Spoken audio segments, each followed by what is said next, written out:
नमस्कार, मैं रवीश कुमार। संविधान को बदलने का मुद्दा अगले चरण में प्रवेश कर गया है। बीजेपी बार बार कहती जा रही है कि आरक्षण समाप्त नहीं करेंगे और ना समाप्त होने देंगे। यहां तक कि मोहन भागवत को भी सामने आकर कहना पड़ा कि संविधान नहीं बदलेगा और आरक्षण समाप्त नहीं होगा, जबकि संघ के ही कई नेताओं के पुराने बयान निकाले जा रहे हैं जिनमें वे आरक्षण की समीक्षा की बात कर रहे हैं। भारतीय जनता पार्टी बाबा के संविधान को खत्म करना चाहता है। इस बीच लालू यादव संविधान की किताब लेकर रैली में पहुंच गए और हाथ में उठाकर कहने लग गए कि बीजेपी संविधान बदलना चाहती है, हम इसे नहीं होने देंगे। राहुल गांधी भी अपनी सभाओं में संविधान की किताब लहराने लगे हैं और बताने लगे हैं कि संविधान के बदलने का मतलब क्या होता है। मामूली चुनाव नहीं है।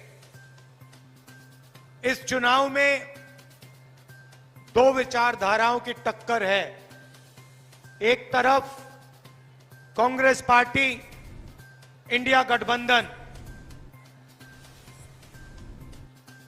जो संविधान को बचाने की कोशिश कर रहा है। ये जो मैंने आपको दिखाया है, ये कोई मामूली किताब नहीं है। इस किताब के आने से पहले, आजादी से पहले, हिंदुस्तान के गरीबों के पास, दलितों के पास, आदिवासियों के पास, पिछड़ों के पास कोई हक नहीं थे। जो मिला है किसानों को, गरीबों को, मजदूरों को, पिछड़ों को, दलितों को, आदिवासियों को, गरीब जनरल कास्ट के लोगों को, जो भी कुछ मिला है इस किताब के कारण मिला है। और अब प्रधानमंत्री ने, अमित शाह ने और उनके अलग अलग एमपीज ने मन बना लिया है कि अगर वो चुनाव जीतेंगे तो वो इस किताब को फाड़ के फेंक देंगे। संविधान खत्म करने का मुद्दा जैसे जैसे जनता के बीच पहुंचने लगा, बीजेपी काउंटर करने लग गई।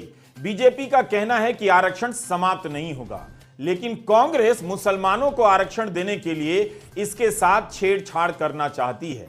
इस तरह कांग्रेस ने भी यह बात तो नहीं कही थी, लेकिन कांग्रेस इस ट्रैप में आ गई जिसने व्यापक अर्थों में संविधान के साथ छेड़छाड़ और बदलने को लेकर चुनावी मुद्दा बनाया। वह भी अब आरक्षण की तरफ आने लगी है और लालू यादव भी इसे आरक्षण से जोड़ने लगे, जिसमें भारत को हिंदू राष्ट्र बनाने के लिए लोगों को शपथ दिलाई जा रही है। वचन देते हैं, संकल्प लेते हैं, अपने अंतिम प्राण के क्षण तक इस देश को हिंदू राष्ट्र बनाने के लिए,